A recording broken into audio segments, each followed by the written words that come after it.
వ్యాప్తంగా దేశవ్యాప్తంగా అలా తిరుమల తిరుపతి దేవస్థానంలోనే ఒక బ్లాక్ డేగా దీన్ని అభివర్ణించాల్సినటువంటి అవసరం ఉంది. గడిచినటువంటి 7 మాసాలుగా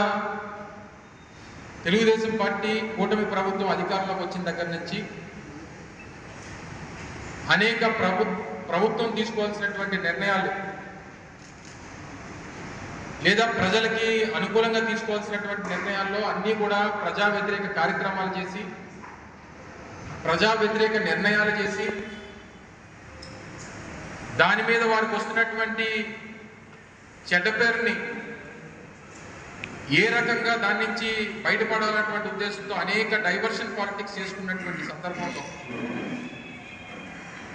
గతంలో జూన్ జూలై మాసాల్లో అత్యంత పవిత్రమైనటువంటి తిరుమల తిరుపతి దేవస్థానానికి సంబంధించినటువంటి లడ్డూ విషయంలో ఏ రకంగా రాజకీయంగా దాన్ని వాడుకున్నారన్నటువంటిది కూడా మనం చూసాం. చివరికి జరుగుతున్నటువంటి పరిణామాలు, నిన్న జరిగినటువంటి ఘటన, రాష్ట్ర వ్యాప్తంగా కోట్లాది మంది తిరుమల తిరుపతి దేవస్థానానికి సంబంధించినటువంటి ఆ వెంకటేశ్వర స్వామి భక్తులు, అలాగే దేశవ్యాప్తంగా ప్రపంచంలోనే అత్యంత పవిత్రమైనటువంటి హిందూ దేవాలయం తిరుమల తిరుపతి దేవస్థానం. దాదాపు రోజుకి 80,000 నుంచి 1,00,000 మంది భక్తులు దర్శనానికి వచ్చేటువంటి అతి పవిత్రమైనటువంటి దేవాలయం.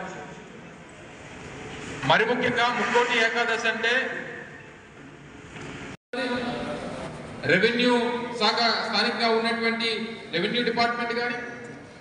పోలీస్ డిపార్ట్మెంట్ కానీ, ఇంటెలిజెన్స్ కానీ, ఇదంతా ఏమైపోయింది రాష్ట్ర ప్రభుత్వం అనేటువంటి విషయాన్ని మీ ద్వారా